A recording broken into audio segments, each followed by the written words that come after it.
A special joint operation was conducted by Manipur police, 16 Assam rifles, 28 Assam rifles and B Company, 133 CRPF in the jungle area of Mongkokchung between Mokokchung Bridge and Tusam village. The operation was carried out under the command of SDPO Sapar Maina Lunthang Vaipai with assistance from OC of Saikul Police Station.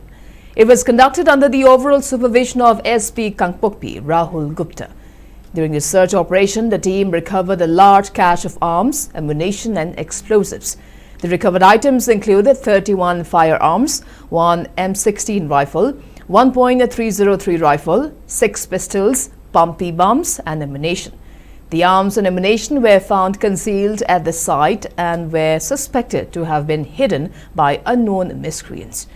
The recovered items were handed over to Saikul Police Station for necessary legal formalities and further investigations.